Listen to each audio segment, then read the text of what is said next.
Flipping it up and out. Bogut! A recent block by Bogut. Good recovery by Andrew Bogut. Let's get rogue. Welcome to Rogue Bows Basketball Series, a big week in basketball all around the world. NBA heating up, getting to play-in/finals starting. NBA heating up, All-Star break around the corner. Pro, how goes it? Bogues, it's going good, man. You know what? I'm tired of just hearing every day about this load management shit. So I've got a proposal that I want to give to you. In the Rogue Bogues podcast, we might be able to solve at least the relationship between the consumer and the NBA to maybe soften the blow a little bit. You want to hear it? Okay. I would definitely want to hear it. Let's do it. Ticket insurance. Okay, so hear me out. No, because it's got multiple layers to this thing that I think that people in the league might want to do. So here it is, folks. Okay, let's go. Your ticket's $100, right? And you live in Dallas and you want to see Giannis. No, you live in Milwaukee. You live somewhere. You're gonna go to Dallas. You want to see Giannis play. So $100. You buy it from wherever you buy it. You buy it from one of the teams, ticket agency. $100, 20% of your ticket down. All right. You gotta buy this insurance within a week of the game. So you give the Mavericks or whoever you buy the ticket from $120. Mm-hmm. And you pick one player that you want to watch. It's got to be a week before the game. He can't be hurt already. All right. You put $20 down. If you go and Giannis plays, then again, they keep you 120. You go to the game, blah, blah, blah. If he doesn't play, you get half of your money back. You get half of your money back. It's like insurance. Half of your money back, minus the 20%, half your money back, and they give you some kind of a voucher for some food or something like that if you go to a game the next time. So here's the deal. You still go to the game, you still keep your ticket, and you get half your money back if he doesn't play. But it has to be done within a week of the game. Mm-hmm. If it's a load management day, or I don't know if you could say if he's hurt, but then again, the teams could just say it's not a load management day, sprained his ankle practice. So if he does not play, but it's got to be a week before, you can't just do it the day of. Woj tweets it that this guy's not playing, and then you buy the insurance. It's got to be a week before. So if I'm somebody who's going to the game, at least it cushions the blow a little bit. Because here's the thing. I don't give a fuck about that little kid in Miami that came to see Jimmy Butler. I don't, because that shit's been happening for 30 fucking years. If I was the Heat, I would have had Duncan Robinson come out and sign his fucking autograph and fucking Jimmy Butler, because Jimmy Butler could stay in and get that fathead coffee or whatever the fuck he drinks. But here's the thing. I think that would be good. And then also, I would start gambling. Folks, here's what I would start gambling. Bet who's going to be out on load management? Yes, a week before. I would start betting on it. You'll be like Kramer on Seinfeld. Folks, I'm telling you, why not? The league is all pro gambling, right? Why wouldn't you? If I'm in the league, I'm telling every team to do this insurance deal. At least it gives this way, and then you could fuck around. If you're the team, you could fuck around with things a little bit. So say you got, all right, you've got this big purse of I don't know, say 2,000 people bought this insurance at an average of $50 a piece. So you got $100,000 in the kick that's going to be going out, or whatever to, you probably have to pay out $175,000 if this guy doesn't play on load management tonight. So maybe you say the load management's the next night. But I think it would really change a little bit about the days that these guys are sitting out for load management days. And it gives a little bit of excitement. If I'm going to the game, I'm rubbing my hands. Come on, Kawhi, don't play, you motherfucker. Give me my fucking money back. You still go to the game and you get half your money back. And if you're the team, there are going to be some nights where the guy doesn't sit out and you got you got you got 85 grand of money coming in on a certain player not playing. And then you just keep it in the pot. So at least the consumer could be you know what? I'm not totally getting fucked by this. I'm just so tired of hearing it everywhere I go. I just said, you know what? And I thought about this because you go you do trips and stuff. You go to American Airlines and they ask you if you want the insurance just in case your flight gets fucked up and you get reimbursed somehow. like, you're not giving them the whole ticket, and it doesn't, like, you have to buy the insurance. You can't just, like, guy doesn't play and you get your money. You got to buy it, and it's got to be a week before. It can't be like that day or 2 days before. It's got to be a week before, so you got to give it. I'm telling you, like, fucking Vegas is taking action on guys. Someone's going to Tanya Harding a player in the knee so he doesn't play that night. Like, I'm telling you, you have a lot of excitement, folks. I think it's not a bad idea. I think the only issue you have is you wouldn't want home teams to insure visiting players because that's a slippery slope. Probably home team insures home team stars. There you go. Your example, because otherwise, Dallas is paying out when Giannis doesn't play. It hurts them, right? So. Yeah, I don't mind it. I think, and I would even go even further. Not the load management. I would just go even a freak injury leading up to the game. Yes. So any long term injury, okay, this guy's like, let's say a Joe Ingles, for instance. Hey, this guy's part of a rehab. He might not play before you buy the ticket. It says that, right? But if it's a freak thing and it happened 2 nights before the insurance covers you. I think that's fair. Yeah, I mean, I would pay for it. If you're really gung ho on, I'm going to the game to see this player. Yes. Then at least you still feel like, you're not getting completely shafted. It's just one finger in instead of the whole thing. No doubt.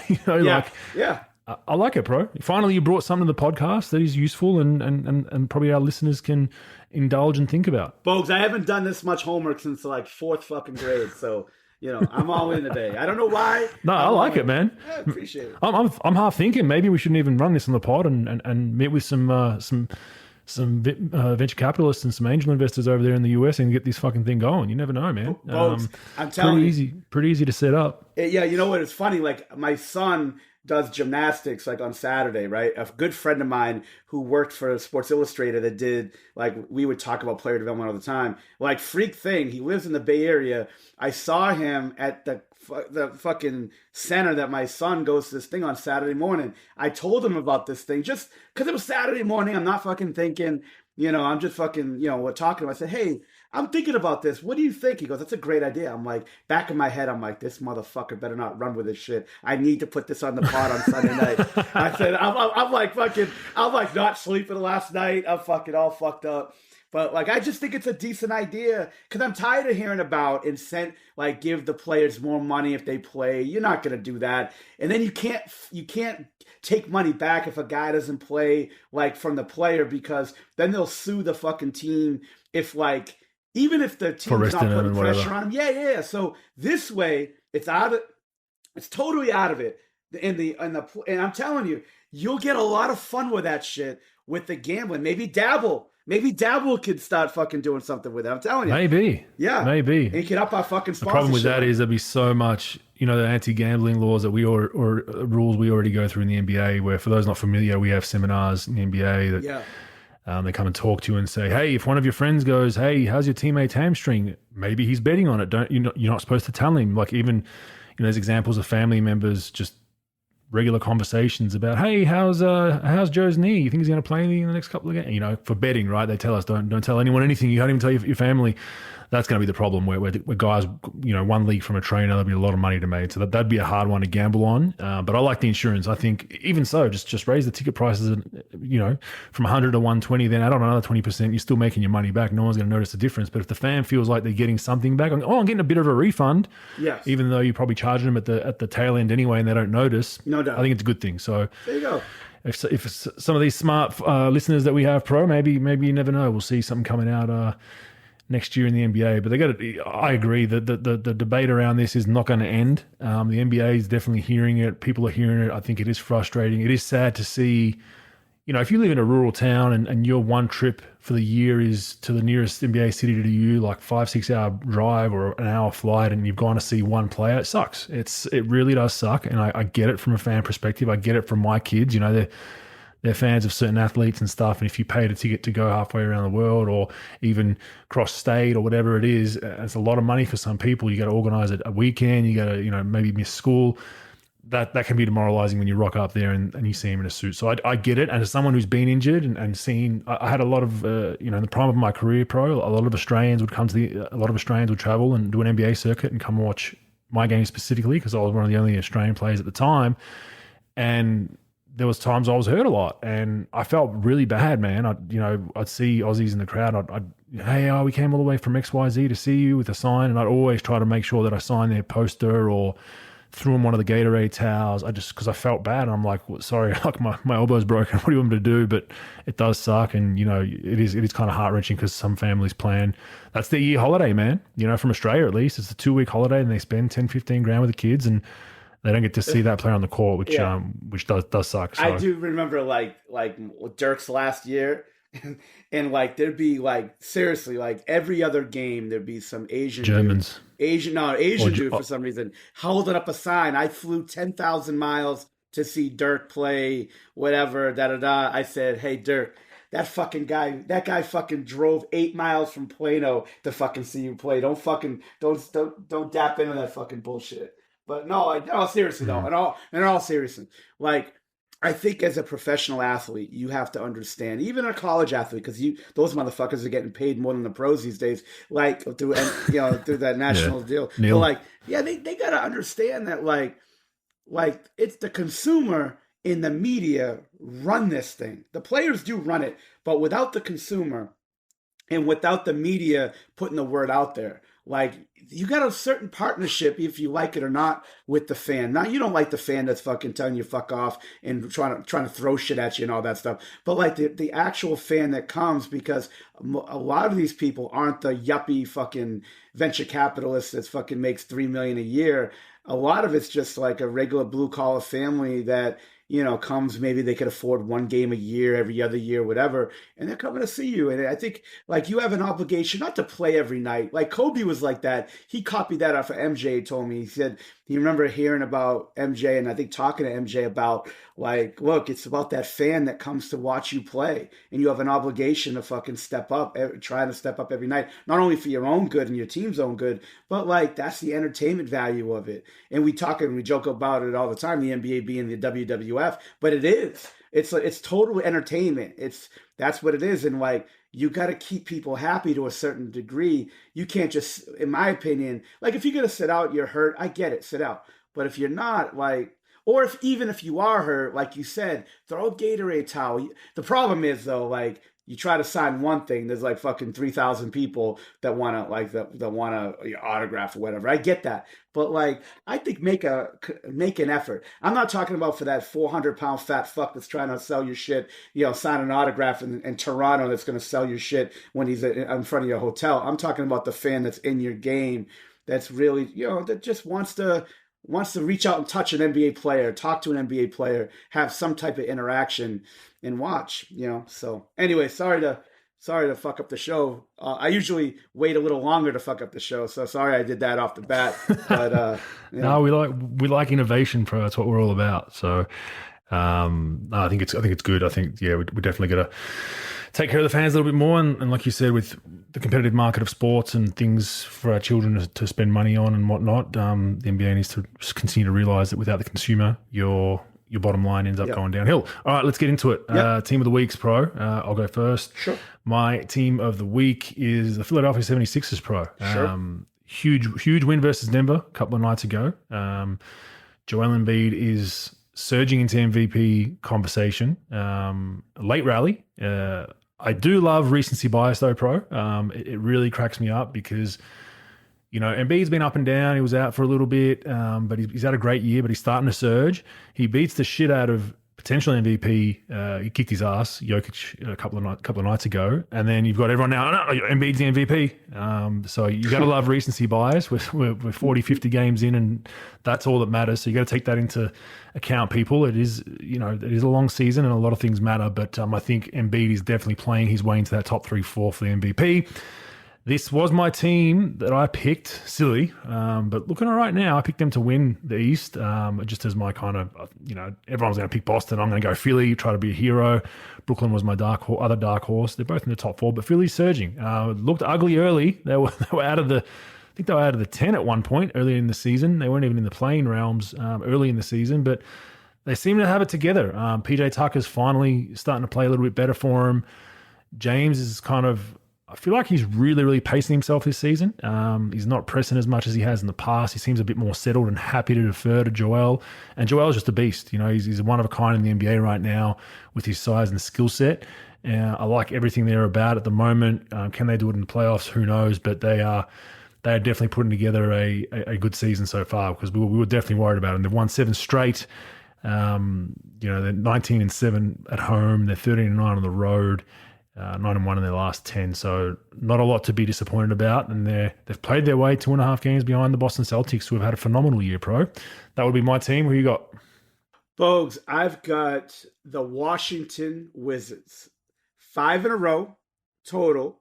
Look, they're not a great team, and that's why I had it. I mean, a team like that winning 5 in a row is a huge deal. I think those guys are playing well. Kristaps Porzingis is out. Bradley Beal's been banged up, changing rosters. I think they're playing well. Like Daniel Gafford's getting some time. Kyle Kuzma is playing himself into, I wouldn't say a max contract, but I would say somewhere, north of 25 a year. And, those guys are just playing well. It's cool to see a team that I wouldn't say Washington has nothing to play for. I think as we speak, they're 23-26. 11th in the East, so they don't have a lot to play for. But they're still tied with Chicago for the play-in. So I think that it's sort of a cool deal to see a team that is sort of struggling like that, battling, and have some injury issues, sort of battle back. And like I said, Kuzma's having, I would say, almost a career year. And then having those guys of Beal, Kuzma, and Porzingis has been pretty exciting. Exciting for them, of course, just trying to put something together. I like Gafford's development. He's been playing well. Denny Avdija, I think his name is, the kid from Avdija. Yeah. Oh, there you go. The Israeli kid. He's been playing well, averaging 8 and 6. So I think they've been pretty good deal. So that's my team of the week. Yeah, like them. They're solid. They're just so hot and cold. Like they can play really well, or they just every now and then they have these stinkers. And you got to love these. They're in 9th place and they're 23-26. So you're probably going to get in with winning 36, 37 games. Will probably get you in a playing spot, maybe even worse. So they've been. I think they've been our team of the piss week as well. So good to see them get one. All right, team of the piss week for me, I'm going with the Memphis Grizzlies. Now, Boston escaped. I was almost excited because Boston escaped with a victory in LA, and I think it would have been the first time in Roguebogue's history that a team went team of the week one week to team of the piss week the following week. I don't think anyone's done that yet. I could be wrong, but listeners, let me know. But Boston almost made it and just snuck by with that win that we'll talk about later, which is a very, very controversial win against the Lakers. But I'm going with the Grizzlies. They did beat Indiana today, but they lost 5 straight before that, and it was more about the teams they lost to. They lost to the LA Lakers, the Phoenix Suns, the Sacramento Kings, the Golden State Warriors, and the Minnesota Timberwolves. Now, some good teams in there, but this is a team, Pro, that a few of their players have self-proclaimed themselves as a dynasty. Dynasties don't lose 5 straight to that pool of teams. That's why they're my team of the week. I have worries about the Grizzlies. I think they're a very talented team, very good regular season team. I think that right now they're front runners till they prove otherwise to me. I think in a 7-game series against a tough team that knows how to play, they're going to be in trouble. But they get my team of the week just based on you label yourself as a dynasty. You're not losing 5 straight to that pool of teams. If that was Golden State and maybe the Clippers and Boston and a few others, okay, but you got to win at least 2 or 3 of those. So they get my mention. I had the Pelicans on the list. They get a pass because they're heavily injury riddled. They've lost 8 straight now, when you include the game today, I believe, against the Milwaukee Bucks, and they're just in a buzzsaw injury wise. They're 26-25 in New Orleans Pelicans, but I'm going Memphis solely based on them proclaiming themselves as a dynasty and then losing 5 straight, Pro. Yeah, Bogues, I actually did have New Orleans, and I'm always for trying to. And again, they have been banged up. Ingram just came back. Big fella's been out for a while. Dyson Daniels is out now too. Daniels is out. I do expect a little bit of like somebody's got to step up. Like I'm always big on challenging roles and stuff. Maybe I probably shouldn't. Maybe I should have gone with Memphis or what have you. But 8 in a row. I mean, look, you're challenging for some things. You're trying to sort of get some stuff done. Right now, what are they in 5th, Bogues? Are they 6th. No, they've slipped now. They fell all the way down. They've slipped all the way down 8th. They were in the 4th or 4th or 5th before today's game, but they've slipped to 8th now, 26 and 25. Yeah. Wow. But look, I mean, Pro, look at their starting lineup from today. Yeah. This is their starting lineup. You got Jose Alvarado at the point, Herb Jones at the 2, Najee Marshall at the 3, Trey Murphy at the 4, and Valanciunas at the 5. You're not winning many games on that. That's, they've got a bunch of guys out, a bunch of guys hammered. So I give them the pass. If they were, at least half healthy, I'd be much harder on them. But that starting lineup's not doing much in the league. That they wouldn't win 15 games together if they started a whole season, bro. Hey, Bogues, I came up with the ticket idea, all right? Give me a fucking pass on this one. Can you please? No, you're right. They are banged up. They are banged up. So a little bit of laziness on my part. I probably should have picked somebody else. But I can't wait to talk about that Laker game later. That was a pretty fucking I mean, it's all over the media and all this stuff. I mean, you never get like a day off from the circus. It's like the Shannon Sharp one day, this the next. Yeah. I mean, it's always in LA too. It's always LA. Yeah, well, LA actually, that game was Boston. That game was in Boston. The one the other night was in Boston. Which one? The controversial one. No, I was in LA. That was in LA? I thought it was Boston. You sure? I'm pretty sure. Can you pick? Pretty sure. Can we check? I could have. No, it's in Boston. Let's get a fact check. It's in Boston because I had my, I felt old as fuck. I tried to have my client. I was going to give him some Italian spots to eat in Boston. And they were going somewhere as a team event, but yeah. Are you sure, bro? Because I think it was the late game. I would put my ticket insurance in on this fucking bet right now. You might be right. Dabble. You might be right. Dabble, help me out. You're probably right. I don't know why I thought it was LA. Yeah. Let me see. Fact check. Well, it doesn't tell. Yeah, you're right. Jeez, I thought nice. You're right, bro. Well done, killing it today. I don't know why I thought it was in LA. I thought it was a late slate game last night. Anyway, moving on. NBA All Star voting. Another year we're going to discuss this bullshit. It's the same old story. Anyway, Daryl Morey's filed a complaint against put a complaint against the Boston media because they were trying to strategically vote to keep Embiid off as an All Star starter. Tim Reynolds has reported that 4 NBA players voted Chet Holmgren, who is yet to play in an NBA game, as an all-star starter. So, you see things like this and, humans are biased. I assume those 4 players that did it as a protest vote because they probably hate most of the guys that are in the all-star game, or they're direct competitors, or they're the same position, or maybe even teammates, bro. Who knows? But I don't know. Look, I have this conversation in the NBL with some people, and I think it should just be coaches, man. I really do. I think head coaches should vote post every game they play. So they're going to vote for their top 3 from the other team every game. There's instant recency bias for that game. They're going to remember that game. Bang! Here's my 3 votes. I just played Joel Embiid. If I'm Denver Nuggets, Michael Malone, Embiid gets my 3 votes. This guy gets 2, this guy gets 1, and then Doc Rivers votes for 3 Denver players. You pull it up at the end of the season, someone counts all that shit out from all the games, a lot of games, yes, that's your MVP. There's no bias around which agent they're with. There's no bias around who's a media darling and who isn't, who's screwed a beat reporter, because some of these people that are voting, there's no way they're watching every basketball game. If you're a voter in New York, you're not watching Indiana Pacer games. You're not watching Mavericks games. You can't humanly possible watch every game. We all know that. Just look at a stat sheet. 35 and 20, even though the guy was, made bad plays at the end of the game and wasn't playing within his system, but he had 35 and 20. That's my MVP. So it's a debate that we have the last 2 years of this podcast. A lot of people debate it. It needs to change, in my opinion. I'd get the fans to stop voting. Not a fan of it. I know it engages conversation and all that, but it's just as you quoted, it's a beauty contest, and it's whoever's the most beautiful at the prom generally wins. And a lot of times there could be, a lot of things hiding that fact. Could be 10 layers of makeup. It could be, you know what I mean? I'm not a huge fan of it. I think it needs to change. And my solution for it is, I think coaches vote. That's it. Coaches vote. That's it.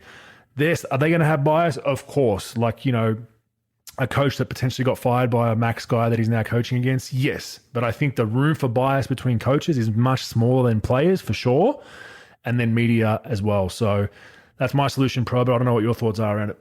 Folks, wherever you go, it's going to be bullshit. First of all, players should always be out of it. Players, because this way you know who's going to take it serious and who's not, and they've got a lot. They got a lot riding on it. The problem is you have these all-star. You've got a lot of bonuses based on all-star stuff. You got salary stuff based on all-star.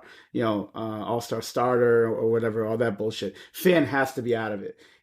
Put the fan vote in there, but it means nothing about who gets selected. It's weighted 0%, because like we talked about before too, like. You have all these days where your vote counts times 5. You have teams having interns, going on like VPN and fucking, voting for their guys nonstop. It just, there's no great way. Like, even with the coach, I do agree. Like, the coaches are the guys who are watching. I would even put coaches or advanced scouts. I would put advanced scouts over coaches, to be honest, because I mean, either way, like the head coach or whoever you do, they're going to have agent. Like, I know a lot of head coaches have agent bias, and they're going to try to help help certain agents guys out. There's always going to be some type of tomfuckery in the whole thing. But I do agree, like, take the fan out of it, take the player out of it. I would do coach in media, coach advanced scout media. I would do something, but I definitely would not do fan, and I definitely would not do player. Chet fucking Holmgren, come on. I mean, what would you bet on if he's going to play 4 games in 2 years? Like, get the fuck out of here. 4 people. Oh, it's a protest vote. It's obviously a protest vote. No doubt. We're being made to do this. I don't want to do it. Let me just fuck with the system a little bit so there's something for people to talk about. But yeah, interesting nonetheless. But yeah, that debate can go on and on. All right, Jaren Jackson Jr., Blockgate Pro. You followed this a little bit? I did. Interesting stuff. So for those that aren't familiar, there was a post on Reddit which can go deep down rabbit holes. I'm going to read this out. The central thesis of the post is that Jackson is being unfairly awarded extra blocks and steals by the Grizzlies scorekeeper when he plays at home. In 16 games, Jackson has accumulated 66 blocks and 22 steals. In 17 road games, Jackson has blocked almost half that total in 37 shots and racked up only 12 steals, so both almost half. The post listed 7 specific plays in which the writer believed that Jackson was unfairly awarded either a block or a steal. Video for all 7 can be found here. NBA scorekeepers are not employed by the league. Instead, each team provides scorekeepers at their home arenas. According to Katz, who did this article, the Grizzlies are using the same scorekeeper they did last season. Historically speaking, home arena stat padding is a relatively common and accepted practice. This most often manifests in assists, which are by far the most ambiguous stat to track. Chris Paul, the traditional definition of an assist is a pass directly leading to a made shot, but home scorekeepers tend to be more generous to their own passes than their road counterparts. So this has caused all kinds of issues, bro. It's suspended betting on the Defensive Player of the Year award immediately for most bookkeepers because of these accusations, not knowing what the NBA is going to do. Is it right? Is it not? Further from that, Kevin O'Connor at Kevin O'Connor NBA claims he did a deep dive. He said, I watched every block by Jaren Jackson Jr. in slow motion from alternate angles to investigate the NBA Reddit thread claiming the Grizzlies scorekeeper is posting fraudulent numbers. Only 3 of his 66 home blocks are incorrectly labeled, a completely insignificant amount. Bro, what are your thoughts here, man? Well, I mean, I picked up on this. Yeah, I picked up on this a minute right after it was posted. I saw it, I think, this morning. And I did the same thing O'Connor did before O'Connor posted it. I went back and I watched every one. And I'll tell you what, I didn't have the multiple angle deal. I'll just, sort of put it up on video. And I just sort of had the regular view of it. And no, I mean, it's total bullshit. First of all, Johnny Dumbfuck, who put that article out, said something like it was a 69% disparate, like it was a 69% difference from home versus away. It really isn't, if you did the numbers. I looked at the blocks, and I'll tell you what, it is tough because a lot of times you got to slow-mo it because him and Adams a lot of times try to contest the block, and it's angle-wise it's hard to see. But I'm with O'Connor. I think I scored it 3 or 4 instead of 6 off. Maybe 3 or 4 off, but not much. I went back 2, 3, 4 times, and watched every one of those home blocks. And no, I think it's pretty. I mean, look, I mean, if I'm the home scorekeeper, I definitely want to help my guy out, but not to that degree. There's not there's no conspiracy theory going on. But it is what it is. It just keeps it going. Like, why not? Just throw it out there. Again, there's no accountability. Just say there's a fucking, a fucking conspiracy and let it roll. That's what these people are doing. And, I did check it out, and I didn't really have any the tape doesn't lie. You can go back and check all this shit with the amount of camera angles they got now and analytics and all those trackers. But it does happen though, but not to the extent. Like, I've been on teams where players have gone to the stat bench and told, "Hey, that was my steal. I deflected that first." Or hey, I got the piece of the ball first. That was my rebound. I tipped it to him. Because these guys account, and I know.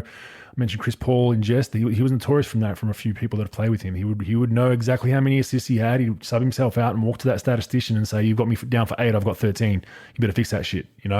And then some poor bastard, some poor guy that played his 3-minute backup role loses 3 assists. But it's just, it is what it is. It comes down to contracts have bonuses for per game stats. If you're in a contract year, it helps you. If you can say you're averaging 10 and 10 rather than 10 and 9, makes a big difference. Double, right? So it does happen. To this extent, it's overblown. That's Reddit for you. Reddit does go down some rabbit holes at times. And the fact that someone can actually go back and check all this pretty much made this move. The fact that betting agencies suspended their betting was pretty fucking hilarious in today's day and age. They shit themselves for a bit, but that'll be back up. And look, he's in the running as the defensive player of the year. His numbers are outrageous right now. He's averaging over 3 blocks a game. We'll go through the league leaders a bit later in the useful and useless segment, but nothing burger there. All right, let's get to this Boston Lakers game. So tied game, I believe, 105. LeBron drives to the hole, gets pretty blatantly hacked. I think we can all agree he got hit. It was in fairness to the officials, there was 4 or 5 bodies in the vicinity of 3 feet. It was kind of a scrum of a play. Misses a layup, gets fouled. They don't call it. Buzzer goes to overtime. Boston go on to win. He loses his shit. He's jumping around, making a big scene, and rightfully so. It's pretty disappointing, and it would have been a big win for the Lakers season, winning in Boston, that rivalry, and they're not playing well right now. Patrick Beverley then, did you see what he did? I did. Oh man, he goes and grabs the courtside photographer's camera. So not just the little camera, the camera with the whole scope and everything, and finds the still shot of the foul during the overtime break where they're, trying to game plan for the fucking overtime. He takes the camera with this LCD screen to the referee's face, points to it and says, it's a fucking foul. Gets a tech. So they come out of the huddle, Boston shooting a free throw, so they're down 1.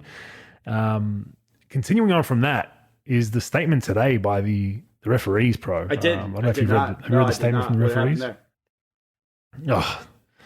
Look, the refs made a mistake, and I'm big for them calling themselves out, but this is a statement. Have you got a bucket handy? Just in case. All right. Like everyone else, referees make mistakes.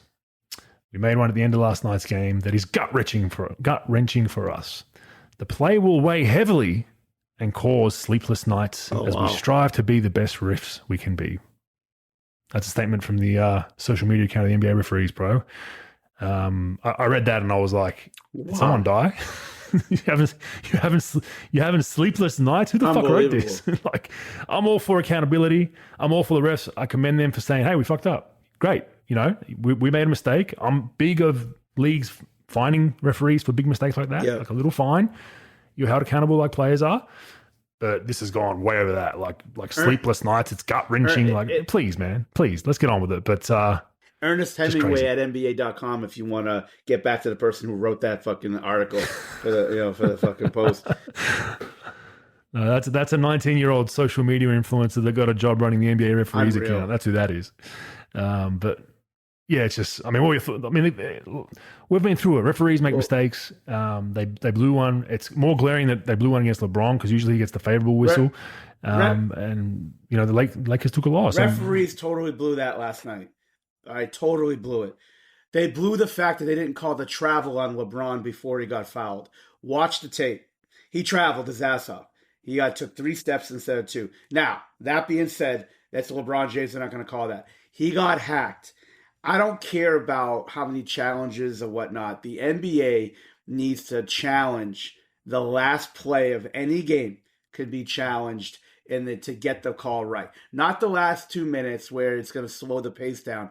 the last play of a game, especially one that determines going to overtime, win or lose, definitely, it doesn't matter how many challenges you got left. They need to do it where that is reviewed, because you got to get that one right. Now, you don't have to get everyone right leading into that. There's going to be human error, no doubt about it. But the last play, in my opinion, Bogues, I think you got to get it right. Like, I don't mind if you miss an out of bounds here and there in the flow of the game, but the last play that determines the game should not get fucked up, and you shouldn't lose it for the fact that you don't have a challenge left. I definitely think that the last play, not the last 5, not the last 3, not the last 8, the last play needs to be reviewable regardless of how many challenges you got left. But it's a Van Gundy argument then, Pro. Like, why does that play matter more than the one that a 3-point shot that was taken away 5 minutes earlier wrongly? That's true. But I think I agree, Bogues. I'm all for getting it right. Like, I'm all getting forget it right. The problem there, Bogues, and we see it, it's bad enough now with only a couple of challenges. Yes. Oh, it slows down like a motherfucker. It slows down 100%. Yeah. I hate it too. But the point I'm making is, people will argue, well, that play 5 minutes ago, instead of blowing our lead out to 11, we only got to 8, and then went on a 7-0 run. And it's a close game. So it's human error, man. It's pro sports, and that's why people love watching it. If we're gonna make this robotic, just play NBA 2K. Like, there's gonna be mistakes. As much as I've had my run-ins with referees, I've had my run-ins with whatever, right? Like, you got to live with it, and sometimes it goes for you.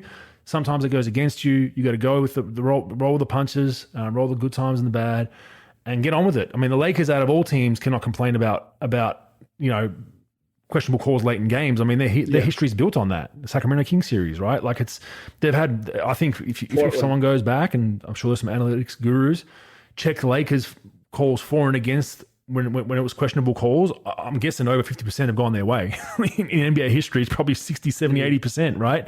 But whereas, the poor, like Indiana Pacers or Memphis Grizzlies, going the other way. So it's human error.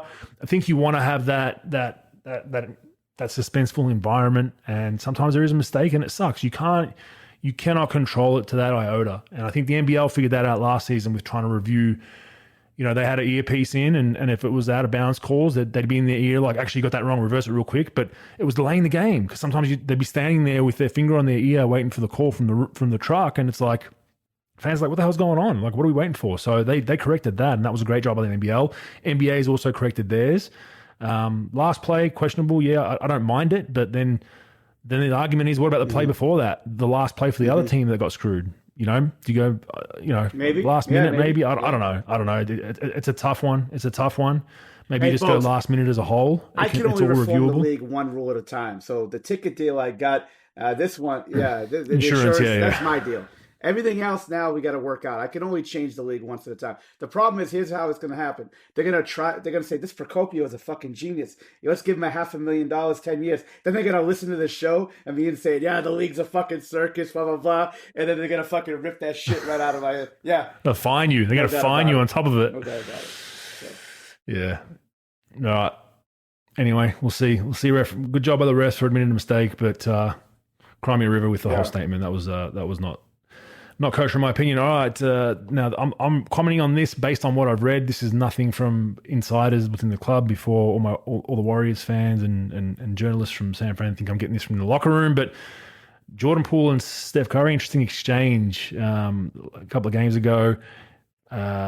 Steph was open late in that 5-6 minutes left in that fourth quarter, I believe. Who was that against? Was that against Memphis? Memphis. Not sure. Yeah, and Jordan Poole, he's in ISO. Steph just hit some big threes. Steph wanted it back. Jordan Poole, took a tough shot off the dribble. ISO game, in and out. Steph runs back, throws his mouthpiece in disgust at Jordan Poole not passing him the ball. Gets teed up, ejected, throwing a projectile. What I found interesting was as the players were coming out after the game, after the win, Steph waited in the tunnel for everyone to high five everyone. It's kind of what he does. Jordan Poole threw his mouth guard at Steph, kind of mockingly, like a joke, kind of like, "Hey man," like that. But since then, I've read that there's rumors that Steph, doesn't like playing with Jordan Poole. Apparently, there's another video that surfaced, another game with Steph's body language from the bench after a wild Poole shot. Look, these things can be overblown. I know the Warriors are, it's a close group that at least when I was there, we'd make fun of each other so much. Like if I'd made a stupid play, guys on the bench would be tapping each other and laughing, like, oh, what the hell is he doing? Like laughing and towel over their mouth. That's the norm. So for the outside observer, that's pretty normal with the Warriors. I don't think it's what they're making it out to be. But the mouthpiece thing for Steph to react that way, something you don't see from Steph Curry, right? Like he's usually pretty poker faced, especially when it comes to teammates and protecting his team. So I was quite shocked to see that from Steph. So that there is a bit of frustration. And look, Jordan Poole's game can be frustrating for that team because he does stop the ball a little bit. He does like to get in his bag, and he's a young player, probably deserving of that slowly. But in that system, that's not what they're used to. So it's a push-pull thing. I think Iguodala is obviously doing a great job trying to mentor Poole and make sure that he understands that. Look, there's times you can get in your bag, but there's also times you got to revert back to Steph and Clay. They'll be gone in a couple of years, or their roles will be slowly diminishing over the couple of years, and then this is all yours. I think Jordan Poole struggles with that a little bit, but interesting nonetheless, pro. For a team that's as successful as they are, even they have small problems with teammates. Bogues, it is, and Jordan Poole is just he's a tough guy to watch, but he's important to that team. I mean, if there's no Jordan Poole, there's probably no championship last year. It's the way he plays. He's one of those guys. It's sort of like watching Kelly Oubre play, or something like that, or Jordan Clarkson, or J.R. Smith back in the day. Like, they just jack up shots, they create offense, and you're right. Like, I was listening to Frank Isola and Brian Scalabrine, their radio show, and Isola was killing it, where like is a conspiracy. Steph hates playing with him. I think there was some frustration there, but I'm going to side a little bit with Jordan Poole on this, and in the sense that he took a bad shot. He took a rough shot. He should have known to get it to Steph. But it's easy for us to say, watching it, or a day later, a week later. And then also for Steph, look, the ball's it's not always going to find you, even though it should. But and to get better as a player, you got to be able to take a tough shot in a situation once in a while. And look, frustration is going to be up and down. How it is, Bogues, during the NBA season, and they're struggling. They're trying to get a run right now, and they're a little bit over 500, and they're hovering at that point. There's a lot of negative press about them. Have they lost it? Should I break the team up? And there is frustration that goes into it. I don't know anything about Golden State as far as who likes Poole, who doesn't. We obviously know, Draymond's not the biggest fan, but as far as we don't know, but I think in that moment it is frustrating. Look, Steph Curry is probably one of the closest things to Michael Jordan in this league that is seen in a long time. As far as he could close out games, he's a winner. He makes big time plays in the clutch. He's just one of those types of guys, and the ball should always find him. Like with MJ and back in the day, Kobe with the Lakers, in a big shot, someone else isn't taking that shot. It's that player. And I get it. And Steph should feel a certain way and be frustrated. But look, Poole just took a shot. It's a bad shot. He's not wired to play efficient basketball. He's wired to make tough, a steady diet of tough shots. Shoots 32% from the three. He's not fucking Ray Allen by any stretch of the imagination. And he's going to take tough ISO shots. But when he makes them, when you need him in the playoffs, which he did last year, he was pretty big for them.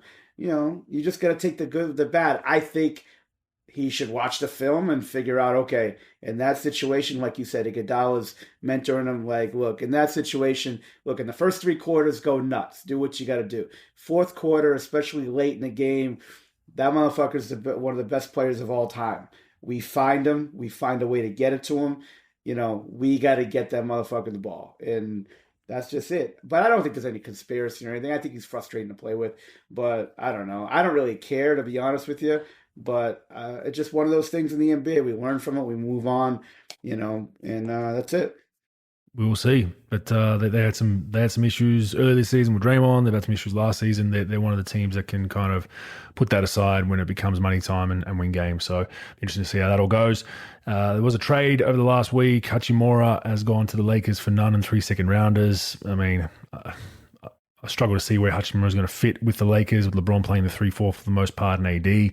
But nonetheless, decent player coming out of LA for not giving up a whole lot there, pro. So I think a win-win for both teams in that situation. Yeah, I mean, I think for Washington, obviously they want to move him out, so they give more minutes to Gafford. Him and Kuzma will, Kuzma sort of batting heads. So yeah, Porzingis. So him and Kuzma was probably the biggest deal, but they do want to give minutes to Gafford at the 5 to protect Porzingis.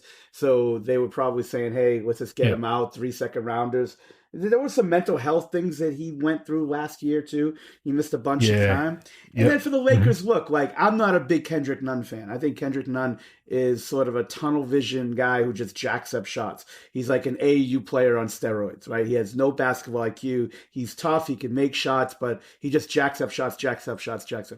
For them, it sort of clears up a little bit of space to play a couple more of their younger guys and give more minutes to guys like, Max Christie, Austin Reeves, and Lonnie Walker.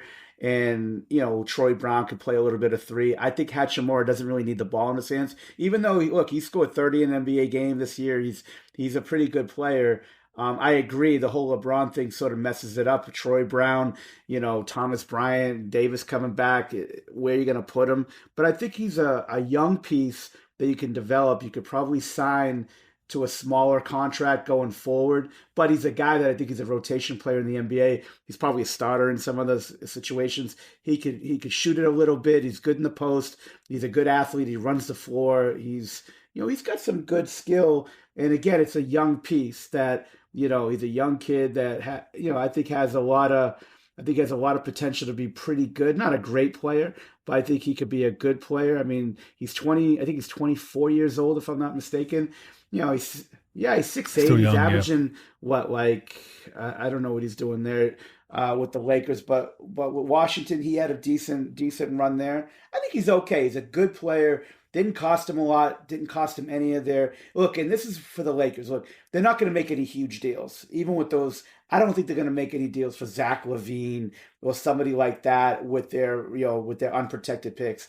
They'll make a couple of these small moves, get marginally better, and just go forward and see what you got. I think that this is a good trade. I would say the Lakers not won, but they did well in this trade. They got a 24-year-old kid that has a little bit of ability that they could continue to develop and move along. They got a couple of good young players there. If LeBron or whatever moves on in a year, 2 years, you got to start bringing in some younger guys that at least you could sort of play and see some type of development and some growth with. So not a bad trade. Not a. I don't think we're going to be seeing Hachimura in the fucking rafters and his number retired, but I think he'll be a decent player. Did you hear that? The Japanese, because he's from Japan originally, was born there. The Japanese feed for the game, their Laker game, it crashed. There were so many people trying to watch him play the other night in his opening game with the Lakers. No, I didn't. Yeah. I can imagine. Yeah. I can imagine.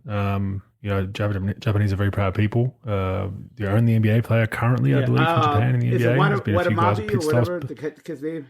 Yeah. Oh yeah, Watanabe. You're right. Sorry. Yep. There you go. But he's one of their main stars. He was big for him during the Olympics, but obviously some mental health issues. He hasn't really established himself in the NBA.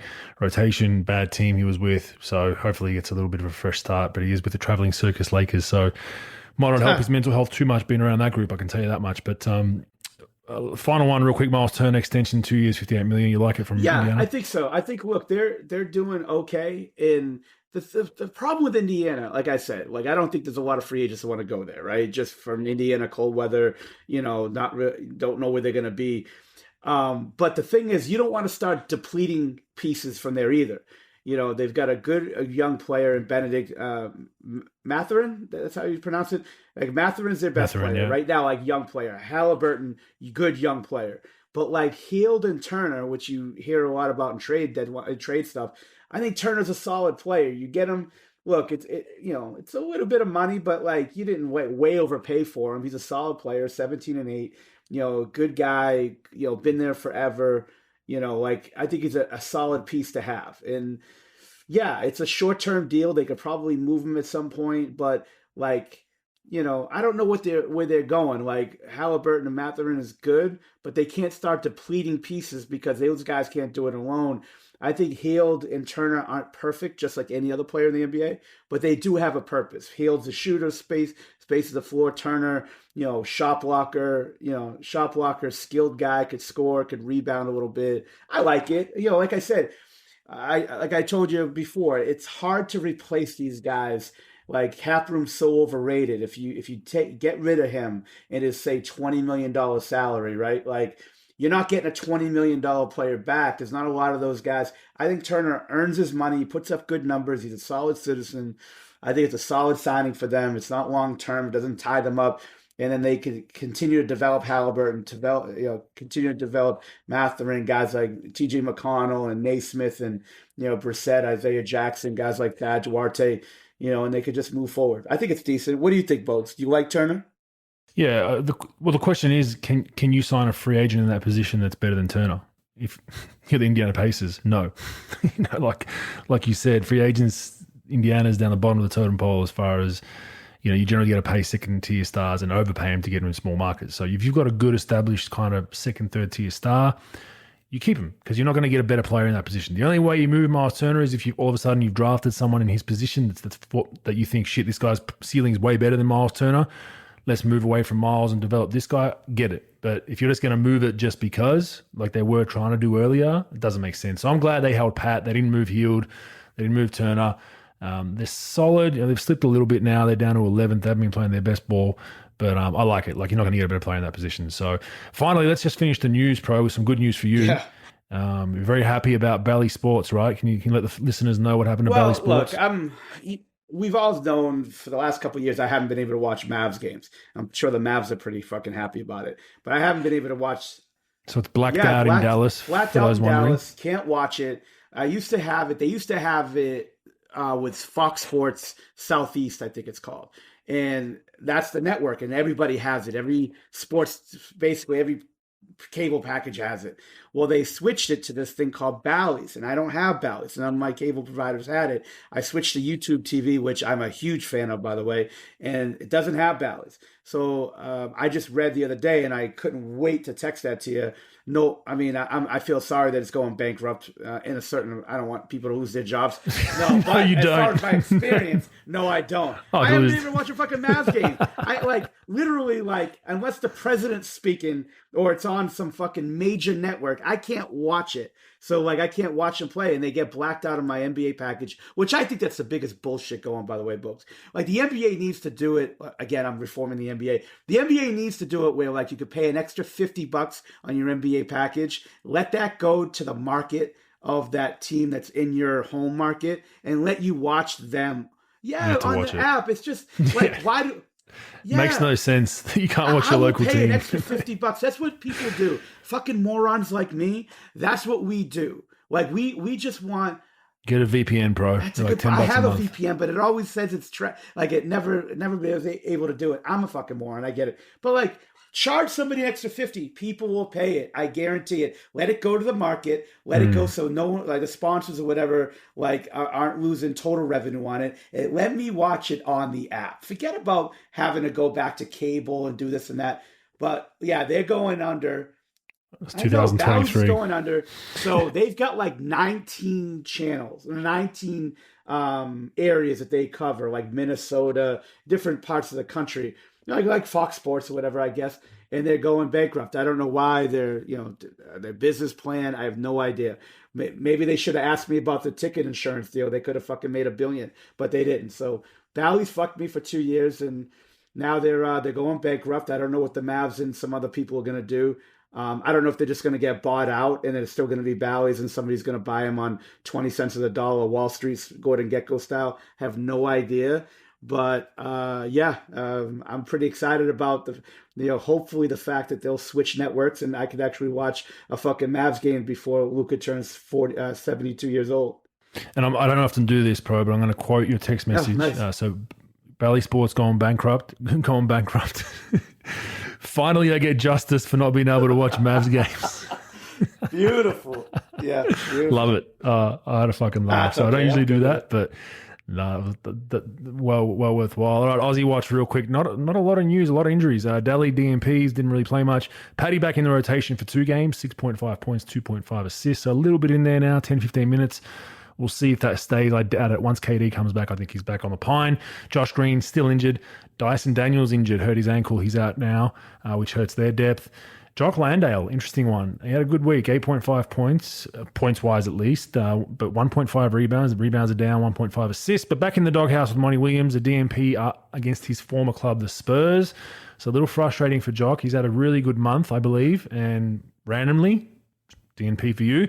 Josh Giddey. Now, if this was a week that Josh Giddey wouldn't get the Rogue Bogues Aussie of the Week, it would have been this week. And his numbers are still great, but you'd think that someone else could have jumped in. Yeah, he was 15.5 points, 7 rebounds, 4.5 assists. Now, they're still great numbers, but compared to what he's been doing, you probably thought someone could sneak him. And you'd be looking at Ben Simmons. You'd be like, this would probably be a week you can probably steal it off Giddey.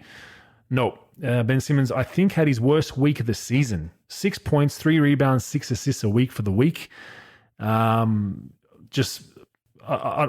go into this when I finish these numbers off. We'll get back to it, but not looking good. Thibault, really good week scoring-wise, 6 points a game, 2 rebounds and 2 steals a game. So he had a pretty solid week for his numbers. Usually he's in the ones.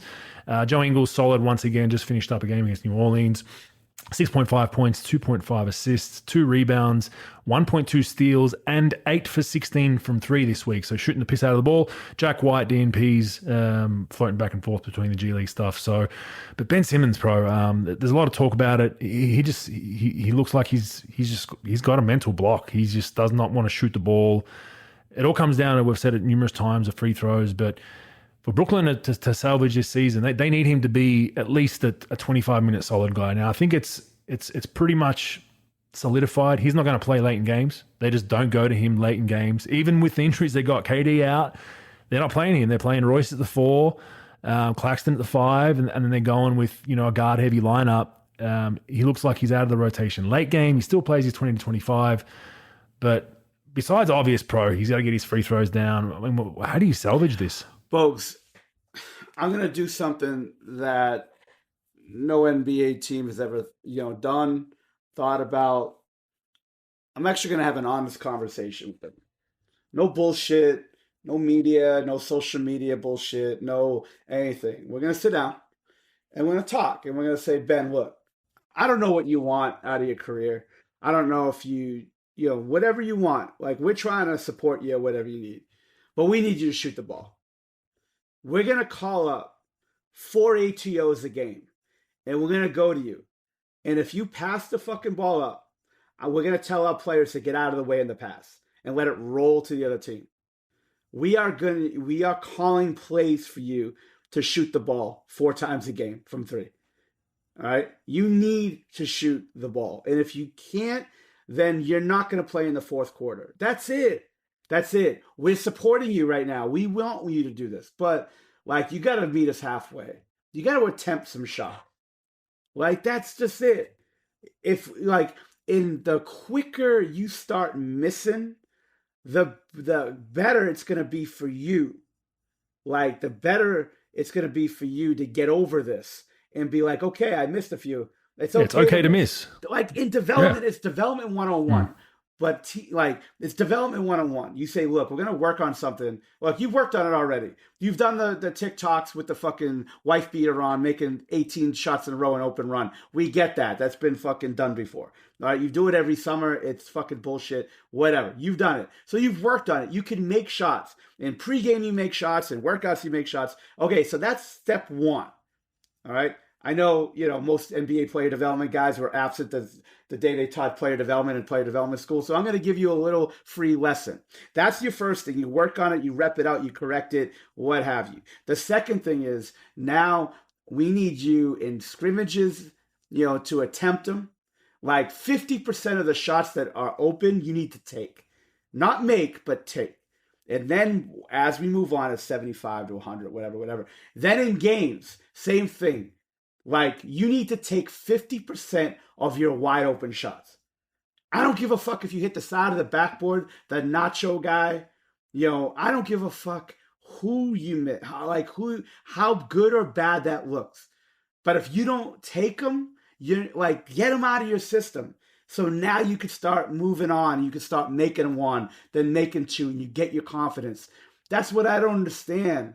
That's confidence. You got to build your confidence up, And I think it's because he's got a cocoon around him.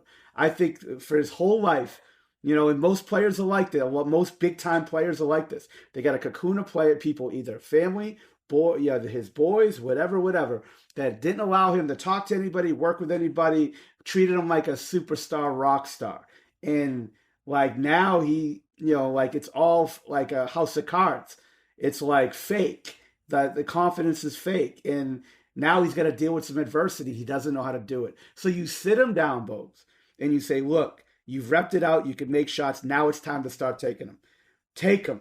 50%. We're going to give you a number every game. And we're going to say, look, you took 40% today. You took 50%. And let's get 50% or more.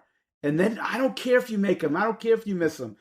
But if you really want to be a player, if we start doing it now, by the time playoffs come, you'll start making them at a decent clip. Even if you make them at 28%, you'll be fine. That's 32% better than you've been shooting them in the last 2 years anyway. So it doesn't fucking matter. So let's just get to that. But unless you start taking them, we're going to call it 4 times a game. That's what I tell people all the time. Head coaches that ask me, hey, Mike, this guy doesn't take shots. What do I do? I said, get your ass in the fucking huddle and you call 3 to 4 ATOs a game out of a timeout. Everybody knows that he's going to take the shot and, calling plays for him. You got to call plays. And if he passes the fucking ball, get out of the way, let the fucking other team steal it. And then that's it. Seriously. That's what I would do. Now, minus the let the other team steal a deal. Bogues, in my opinion, that's the only way it worked. He's got to take at least half of the shots open. I'm looking at his numbers, bro. His field goal attempts have declined every year of his career. In Philly, it was pretty close. His first season, which was his rookie year, 12.3 attempts at 55%. Following a season, 12.2 attempts at 57%. Following a season, 11.4, so almost one shot down after that at 58%. Then dropped to 10.1 his last season in Philly. And right now, he's at 5.9 attempts. The minutes play a bit of a factor. He's only down 5 minutes from his peak or 6 minutes from his peak. So it's not like he's playing half the minutes. I think we've discussed it at length. It comes down to his free throws. I think I've been there. I have been through this for about a 3-year span in 3 or 4 years where I was not confident from the line. And it's a bad place to be. It's a bad place to be. It is. And you got to work through it. And thankfully, the one thing that really helped me, my last 3 years of being a pro, I felt I was no longer kind of on a low confidence going to the line, and I finally worked my way out of it. If I would have retired, not working my way out of that, it would have bothered me for my whole career, right? I would have been fuck, what was I doing? It was just, I was overthinking it, right? But the later stages, I just felt much better. I changed my shot a little bit. I put a bit more time in, but it was just a mental thing for me. Post elbow injury, getting hacker-shacked for a couple of seasons messed with me, and it messed me up for a nice span. He's gone through that. He does not want to get to the line. His free throw attempts from his rookie year, basically averaged 5 free throw attempts a season his first 4 years. He's at 1.5 right now, at 45%. He doesn't want to get to the line. That's what it's come down to. So yes, you can call plays for him. The problem is, if you watch tape now, a lot of his shots are either fadeaway hooks or floaters before someone gets even close to him to put contact on him. So it comes down to that free throw thing. I think, maybe you make him shoot technical fouls. Maybe you really try to get him, hey man, it doesn't matter. If you're not being aggressive, there's still a positive. Even if you miss 2 free throws, there's still positives, especially early in the game. You're attacking the paint. The big guy might get 2 fouls. An Embiid you might draw a foul on an Embiid or 2. That might affect the game, and you're being aggressive. And if you go 0 for 4, you go 0 for 4. Let us adjust if we need to take you out late in game. Don't you play into that. And I think that's the biggest thing for him. It's coming down to the free throws. He does not want to get fouled. And his whole game is predicated on paint touches. That's the unfortunate reality. If this was, you remember Nick Anderson, pro? Nick Anderson, yeah. Played at Illinois, played for the Orlando Magic. Nick Anderson. Yeah. So played for the Atlanta Magic. Here's a story for some people. He was a knockdown 3-point shooter, right? He missed some free throws, I believe, against the Bulls. Was it in that Houston. second year? MJ missed came 3 in a back. row or something like that. Missed some big free throw. No, it was against Houston. Sorry, it was in the finals. They played Houston. Yeah, he missed some big. He talks about it. And he said that screwed his whole mental psyche was fucked after that from the free throw line. He did not want to get to the line, right? He still got away with playing minutes because his 3-ball was still so good, right? So you can get away with, being a Nick Anderson. You can shoot 40% from the free throw line. If you're shooting 40 from the 3, you can hide in the corner and space floors. You're not going to handle the ball as much. Ben can't get away with that. His whole game's predicated on paint touches. So all of a sudden you play him off the ball and ask him to go to the dunker or just set screens, like you might as well put Claxton out there. And that's I think the elephant in the room. He can't just be a role-playing spot-up shooter that doesn't get fouled and hide that fact because he doesn't have a jumper either. So it's tough. He's in a tough spot. Like I've said from day dot with this, it's more in a psych room, a psych office with someone that can advise him, a sports psych, than it is reps at the free throw line, in my opinion. And that's what he's got to work out. And you hate to see it. Like, people knock him, whatever. Like, you love him or you hate him, the national team thing. I've been critical at times of him, no doubt. But I also understand he's in a tough spot. He's in a mental purgatory right now. And, then all of a sudden he has that game against Philly where he doesn't play well. He's not shooting the ball. He's airball, and then he's injured. So then it's like, are you really hurt? Is people asking those questions? So tough spot to be. I hope he works his way out of it. But he needs a guy. He needs somebody, like one person. Like, the problem with the NBA, and you know this, Bogues, like when somebody's struggling or whatever, they got 28 people that are trying to talk him out of it, like talk him through it, right? And he needs to listen to one person that knows what the fuck they're doing. Like a sports psych, I totally agree. Or just a coach, but just one person. One person, like, talks him through it, talks it to him on the bench, talks it to him in practice, talk to him and deal and help him through it. But I agree. I think the free throw, I'm not all in on threes. I think the 3 is the third most valuable shot you could have in your repertoire. I think it's you got to be able to finish in the paint at the rim at 65%, and I think you need to make 75 to 80% of your free throws. I think layups and free throws and layups are the most valuable. Free throw is more valuable than a layup because of the fact that if you shoot 80%, you're coming back with 1.6 on the average. If you go on the line twice, 2 shots. But like the 3 is worth 1.2, layups worth 1.3 on average, and free throw if you shoot 80 is worth 1.6. I think he needs his free throw. The 3s, yeah, like I didn't know what your question was, Bogues, if it was just shooting in general, 3s. Like, yeah, I agree. Like I watched film of him today. All he does is like dunker, screen roll, back guys down from the wing, 3-point line, stuff like that. Transition, offensive rebound. He'll pick, pop, catch, drive.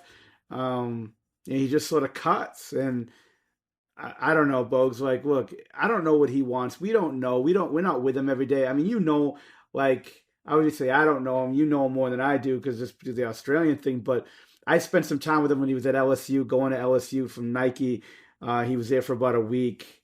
And you could tell he was very, very introverted. And he was very sheltered. Sort of like Trae Young-ish a little bit. And, and then I spent some time with him when he was in China. And, like, he has family around him, surrounds him at all times. And he's very, like, LeBron-ish like that, where he's got his people and that's it. And early on in his career anyway. And, it's a tough thing. It's really tough. And like you said, it's a mental thing more than anything. Yeah, we wish him good luck. I mean, I know we're critical of him, but, we don't know what he's going through. We don't know his psyche. We don't know any of that. I don't know it, at least. If I'm not with him every day, it's hard for me to really comment on it. I'm just going from the outside looking in. And, it's a tough thing to go through for sure. Just hope the family, friends, agents, hangers-on, best friends are all not just cashing that check and remaining quiet. I hope they're, at least earning some of that money that they're taking off the young fella. So I know he has a decent-sized entourage, and hope they're not just appeasing him and saying that it's someone else's fault, and hopefully they can help him through these tough times. All right, real quick dabble. Dabble is betting meets social media. As you know, if you listen to this podcast, we're big supporters of Dabble, and Dabble are big supporters of us. You can follow your friends and mates, talk to the experts, trending tipsters, scroll through trending bets and copy them all in one tap. Get alerts when your mates and expert tipsters place bets. And more importantly, you can follow me, Andrew Bogut, all one word. Go on, download the app, have a dabble socially, and you must remember to gamble responsibly. NBL News Pro. A little bit of a controversy here, Pro. It was the rainbow round this week, Pro, in the NBL, and there was a team. There was a few players that basically they had the rainbow logo on the court. Now the NBL did it in conjunction with Champion. They made the Champion logo a rainbow color instead of the whole uniform, so just the Champion logo. There were some players that opted out of wearing the jersey with the rainbow logo, so much so that there was a club, Cairns Taipans, that decided that there was a few players that didn't want to wear it, so the whole team said they won't. And I understand the reasoning to that. We had a similar circumstance here, Pro, which you wouldn't be aware of. A rugby league team did the same thing. Some players didn't want to wear it. Those players got absolutely ostracized publicly. They got destroyed, called homophobic, bigots, XYZ. My position on this is I'm big on choice. And I think you need to have a choice for these things. Now, people are going to say, well, what's the big deal? It's just a rainbow? Well, to some people, that is a big deal. Some people are religious. We've got players of Islamic faith, players of Christian faith. I think we have maybe even a Mormon or two in the league. We've got players that, adhere to a certain faith and religion. If you want to have the argument about whether that's right or wrong, that's separate. My thing is, I think all players should have a choice. They should not be forced to wear something that they don't want to wear. And I think, if this is a situation where someone's being discriminated against because of their sexuality within a team or a league, I'm all for you. If you're a certain sexuality and you can't go into this place or you can't, I'm right there with you. I think that's bullshit. I judge the person as a human being, but I get it's called a celebration and whatnot. We're at a point now that if you don't actually celebrate it, you're labeled as a bigot and whatnot, and I think that's a slippery slope. So I'm big on choice. I think the players should have their choice. I'm very disappointed with the way this was handled within the league for the most part. And I know for a fact, Pro, there was more players than just the Cairns Taipans players that were uncomfortable for whatever reason. That's their business, their choice once again. But they were too scared to, I guess, make any ripples, right? I will call out the NBLPA or the ABA, the Basketball Association. I think this has been a massive fail for them. Why? Because they need to represent every player and any player. Whether that's the minority, whether it's two players, whether it's three players, they need to represent everybody and protect everybody equally. Yeah. We live in a day and age, Pro, where people disagree on everything, right? There's always, if you have a group of 100 people, and want to fight you the for grass it. is green, there's going to be 5 or 6 people, maybe 10 that say it's blue. You got to respect that belief.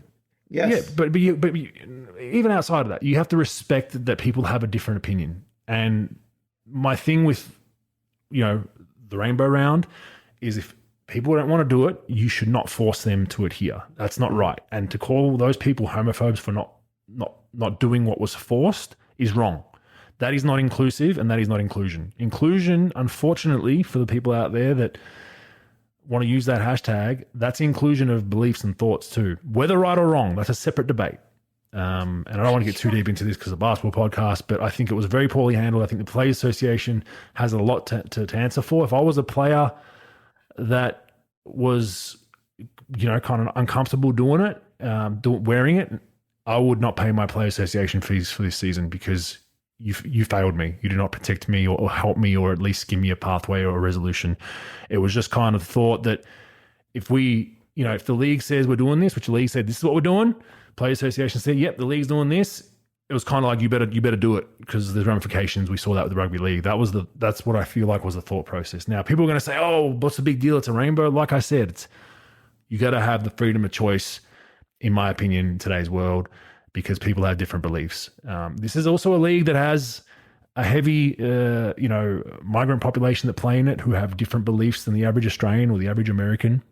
There's a lot of kids from different parts of the world that come through and play in the NBA and come through development programs too. So a year ago we're celebrating that, but unfortunately for that, now those same people have probably different beliefs. So it's if you want to be inclusive, you got to have inclusive opinion and thought, pro. And just wanted to address that real quick. I don't know what your thoughts are on it, but it definitely made the news here, and journalists jumping all over it, trying to divide people by putting out all these articles about who didn't wear the jersey, who didn't wear the jersey, how could you not do that, and I thought it was pretty poor.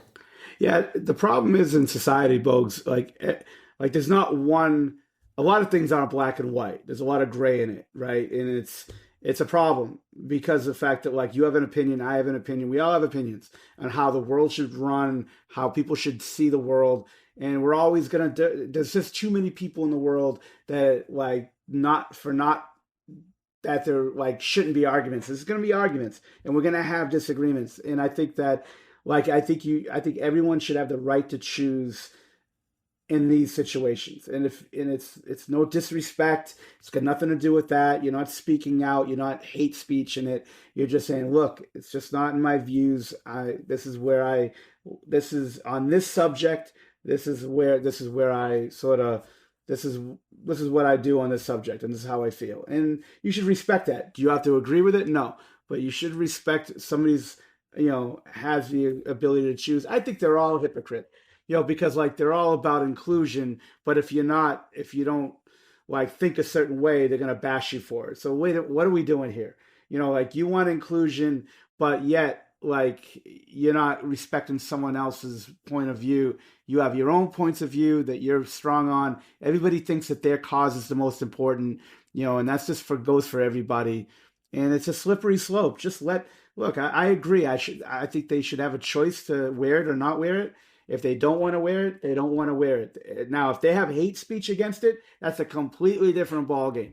But if they're just going to say, hey, thanks, but no thanks, I'm going to choose not to do it, and that's it. Like, I remember. Problem with that, pro, is when you do that, you're ostracizing yourself. And that's what I think is the comments on social media towards those players that they were guessing who it was, or towards the team. That's a problem, because then you're ostracizing. Yeah. 2 or 3 guys on each team that don't want to do it, and they get labeled as homophobic and bigoted, and you're back in the 60s or 40s or 1900s, or you don't like XYZ people. And I don't think it's that. I think it's I think it's they don't want to be part of that celebration, or they don't for whatever reason. That's their right. Like, it's I might not agree with it, you might not agree with it, but I agree that they have the right to if that's what they stand for because of their religious reasons, or that's their family kind of ethos, whatever it is, that's their right. And that's where the inclusion thing, like you said, goes. All of a sudden it's not inclusive. All of a sudden we're gonna bully you into submission that you must celebrate this. Mm-hmm. I think it's a slippery slope. I think it's very dangerous for society, in my opinion. Yeah, I'm with you on that one, Bogues. I'm with you on that for sure, 1,000%. All right, moving on to the good news, of course. The league is shaping up. Plains looking like there's a few teams. So Southeast Melbourne lost last night to Sydney Kings. They're in an interesting position, pro. So they have finished their season with a round remaining. They have no more games left. They don't play next week because they had to make up a game because of, I think, New Zealand's travel schedule when they had a COVID issue. So they're in an interesting position. They finished 15 and 13. They're currently in 6th. Perth's in 5th. Tasmania's in 4th. It looks as though it's Sydney first, most likely. Like, I think Cairns need to win both games by 50. We need to lose the last couple of games by 50 to slip to 2nd. So I think we're pretty much first. Cairns and New Zealand, there's still some room to move between 2nd and 3rd. I think the top 3 is pretty much set. That bottom 3 is interesting because Southeast Melbourne have no games left. They literally have to watch and hope that things go their way. For the most part, they're looking okay. But if Melbourne have one game left against Adelaide, who really can't make it. They have like a 0 point whatever chance of making it. If Melbourne smash Adelaide and get a great percentage, they could jump Southeast Melbourne. So there is a chance there. Perth could still, theoretically fall. There's a lot to go, and it's.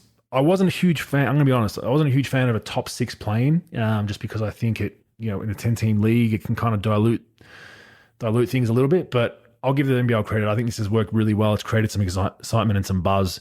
Next week's going to be great with the playing games. A lot of momentum there. So really, really good for the NBL having a season come down to the wire like this. A few other things to note. I hope this isn't true. I posted it today. Hearing Keanu Pinder's in some trouble. He could be out for the season.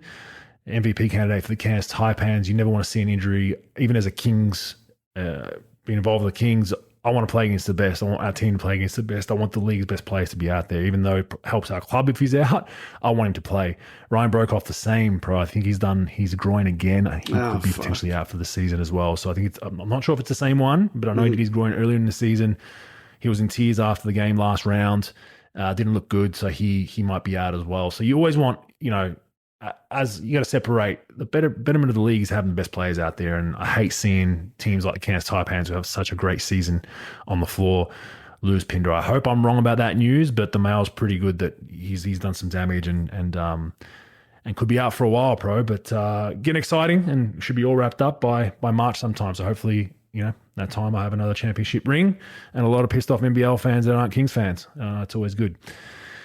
All right, stats, useful or useless, pro. Now, at the Kings game last night, a young fella came up to me in the crowd. I signed his basketball card, and you know what he said to me, pro? My favorite segment on Rogue Bogues is the useful or useless stats segment. So we appreciate that young fella. He was probably about 12 or 13 years old. I apologize to his mother for us swearing on the podcast too much.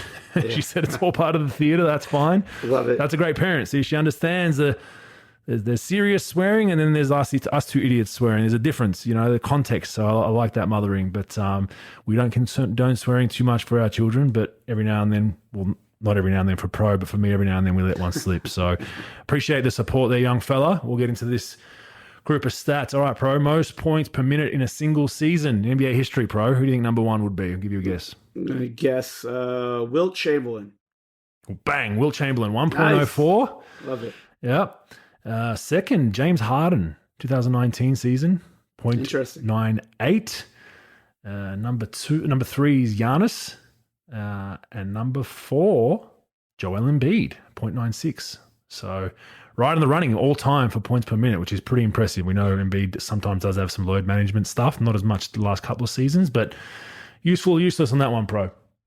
That's pretty useful. I think that, guys like Wilt Chamberlain and, Harden and guys like that, they're best scorers in the league history as far as like they put up massive numbers, and they didn't do it as long. They didn't do it. I don't think they did it as long as like LeBron playing 20 years, 20 plus. So pretty interesting stuff. I think it's useful for sure. What do you think, Bogues? Useful. Yeah, useful. Anything that's all time. You may crack the top 5 of all time. We'll see if he finishes that way. I am shocked that Harden's on that list because Harden was a really heavy minute player, especially in that Houston era. So for him to be in that, it was pretty impressive actually. I thought he'd be a bit lower just because he played so many minutes when you do the math. But whenever you're on an all-time list, that's always good. All right, Damian Lillard the other night, 60 points, 7 rebounds, 8 assists, 89.8 true shooting percentage, pro.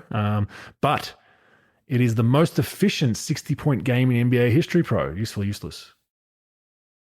I don't know.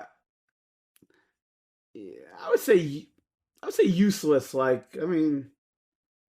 scored 60 points, and it was he didn't take that many shots to get there. I would say useless. I don't know. Bogues, what do you think? Yeah, I think so. We're probably going to look into how many 60-point games they've been first, because I reckon that's the kicker. When you look at these stats, this is all we have our segment. There's always in the wording, most efficient 60-point game in NBA history. So I assume there'd be a 50-pointer. Like I think Shaq had one where he was like shooting 80 or 90%, wasn't he? So it's all in the wording. I think the stat line's impressive, and Lillard done a fantastic job. Agreed. But I don't think there's a sample size to compare to, which would be my point. So I'll go useless as far as that goes. Highest point scorer in the NBA, pro, not including we take out free throws and 3-point field goals made. So no free throws. So it's basically just 2-point shots. Who would be the highest point scorer in the NBA? Give me a second, Bogues. No threes or free throws. No threes or free throws. Let me see, Bogues. Stop looking it up, man. Top of your head shit. Top of my head shit. You're talking about total. All right, I would say there's an obvious one generally that you'd think would be one when you think about 2-point field goals made. 2-point field goals. You always think like Giannis and DeRozan, but I'm gonna Exactly, say they're in there. They're 2 and 4 respectively. I'm gonna say SGA. Did you look that shit up?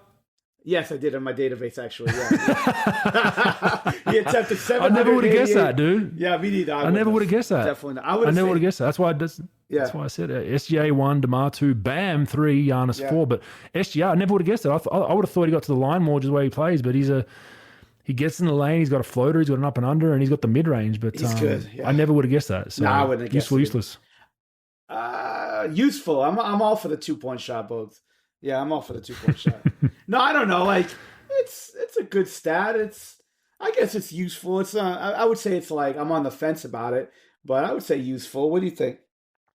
Yeah, useful. I think it's cool just to hear, in the day of 3-point bombs and free throws, to see who's actually getting in the paint and getting the baskets the hard way, and especially when it's a guy. I thought DeRozan for sure, but yeah, and Giannis, but Giannis shoots a shitload of free throws. So, and then Bam was the other interesting one. I didn't realize he was in there as well. So, he doesn't shoot many threes. All three of these guys aren't. I mean, SGA probably. What's crazy is SGA probably shoots the most threes out of these three guys anyway. Dude, so. I would think he'd be jacking up threes. Yeah, for sure. But.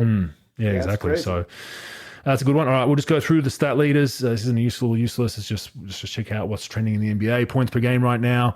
Embiid 33.8, Doncic 33, Giannis 31.7, Tatum 31.1, and SGA 30.9. Think that holds? You think Embiid's got it locked up? It'll be tough. I would think he would. I think that if I had to guess, they would, without ticket insurance, they would. I think Luka's going to sit more than he will in the second half of the season. Resting. Now, did you see this? It shouldn't affect his PPG, though. Shouldn't affect his PPG. Well, averages. I'll tell you what. The other day it did, because he only played like 3 minutes he got hurt. in that Phoenix game, yes. right? So he'd be leading probably, right? Yeah, and they said it cost him. He went from, I think he went, if I'm not mistaken, he went 33-8 to 33, which that's what Embiid is right now. Makes sense. Weird stuff. Mm-hmm. But yeah, I would think that Embiid would play. You know what's funny? Shaq and David Robertson were going back in the 90s. They were going for the scoring championship. Yes, I remember this. And then Shaq hated David Robinson for one reason or another, and David Robinson went for 72 against the on Clippers, the last right? day last day of the season. 72. They were like super force feeding, and they're like super I remember that. Yeah. And Shaq was pissed. Yeah, a little tacky, but that's just my points per game story. But go ahead. What else we got? Rebounds per game, quite shocking. Sabonis leading the league with 12.3. I mean, story for you kids. What is he? 6'9" maybe?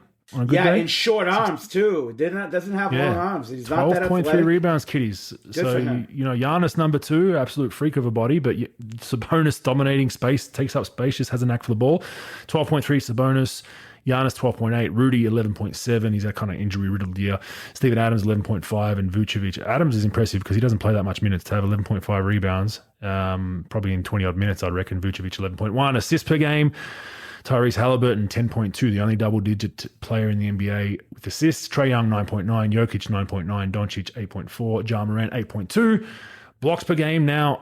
Jaren Jackson Jr. is not on the official list. I assume it's games played. He's only played 33 games, so it hurts him a little bit, but I'm not sure why. Surely he's close to 80%. How many games have we played? 50? But anyway, he's at 3.1 blocks a game, but he's not in the top 5, so I assume he's under the threshold for games played.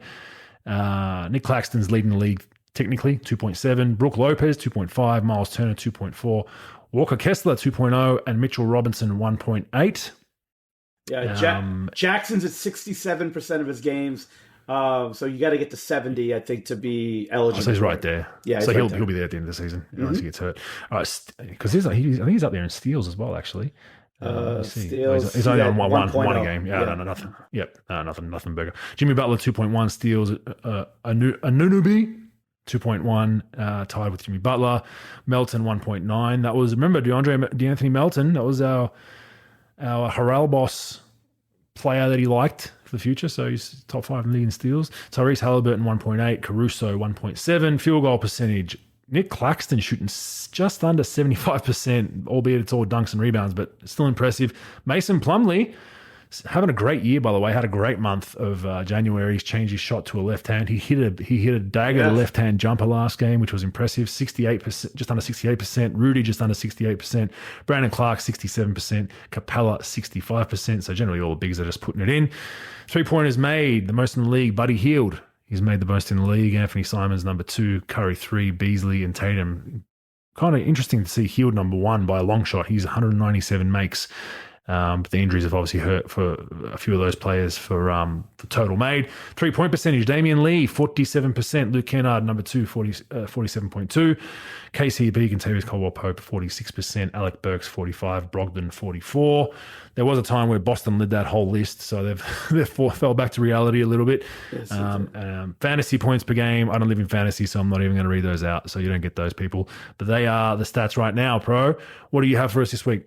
Fact or fake news? I'm just going to go all-star stuff because we haven't really talked about all-star selection or whatever. Thank God. So we'll just keep it here. Tyrese Halliburton, it will make the NBA All-Star. Now, remember that our boy, what's his name?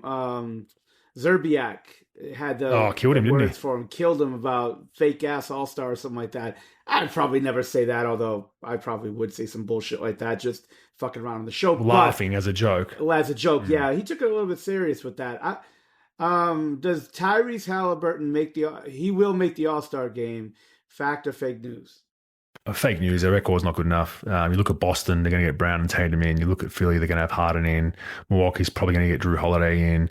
The Nets, KD, does he make it with injuries? Who knows? Kyrie's in the running. Donovan Mitchell with the Cavs. Jimmy Butler with the Heat. There's a lot of guards. Jalen Brunson with the Knicks. Trae Young. There's all your guards. So I don't see him getting in based on that. I think if their record was a little better, he'd be in the mix. He's leading the league in assists, like we said, but I think he's going to be one of those debatable snubs. But their record, 24 and 28, they've had a horrendous month of January. If their record was, if they were 6th, 7th in the East, he definitely has a better case. So I'm going to go fake news on that one. Okay. I say fact. I say he will make the team just because his stats are pretty good.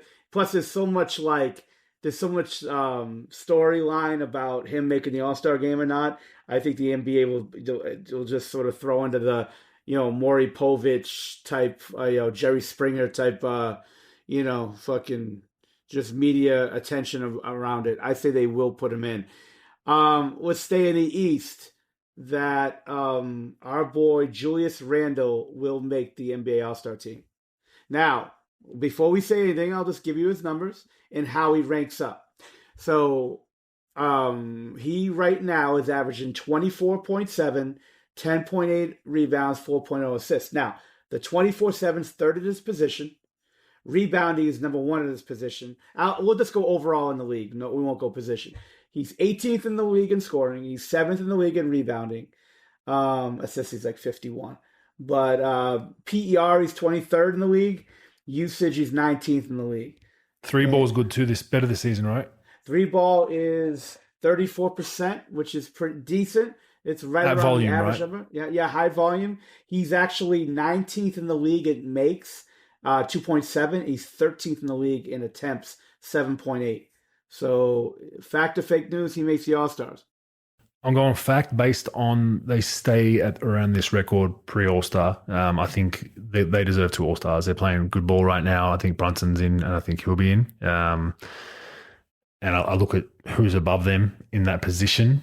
Obviously, he's wrestling with Brown with the Celtics. No one on Philly in his position. Giannis, KD, Cavs, no. Heat, Bam. I'll probably put Randall over Bam this season, so I put him in. Fact. Yeah, I say fake news just because their record's not very good. I would say that if they're going to have anybody, it'll be Brunson. But, I'll tell you what, though.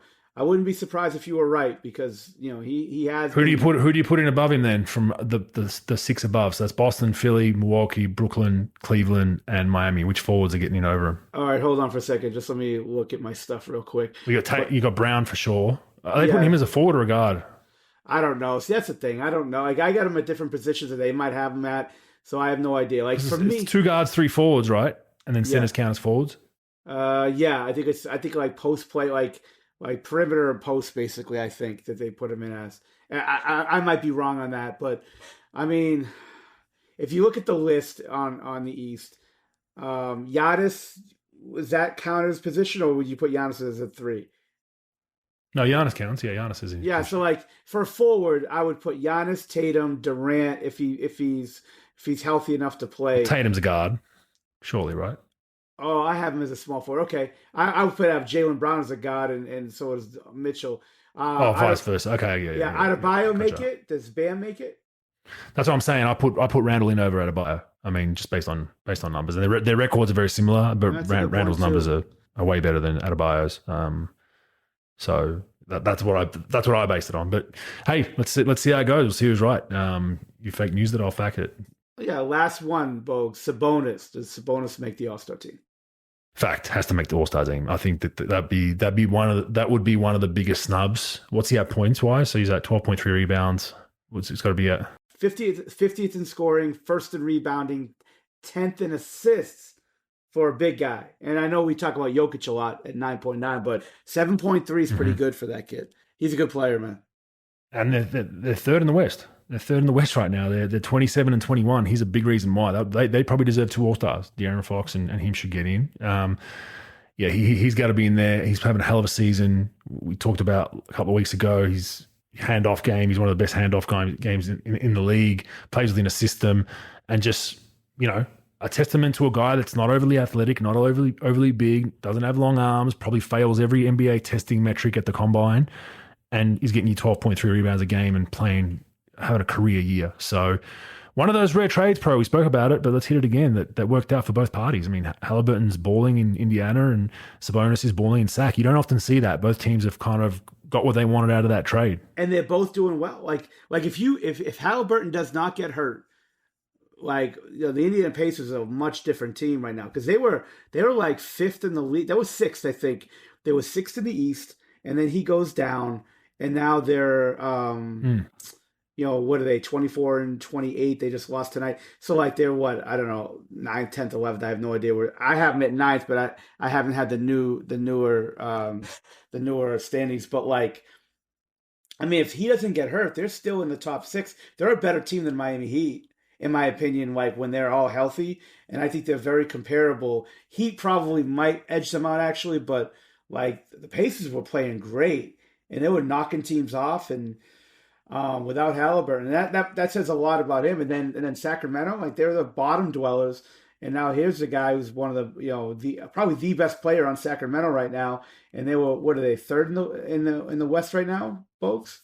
Yep, 3rd in the West. Yeah, doing really well. So 3rd in the West, and they've lost 2 straight. They've lost 2 in a row. So, and they're still in 3rd. So they're playing really good ball, and they're 1.5 games clear of the Clippers in 4th. So they're playing good basketball, man. They're together 7-3 in the last 10.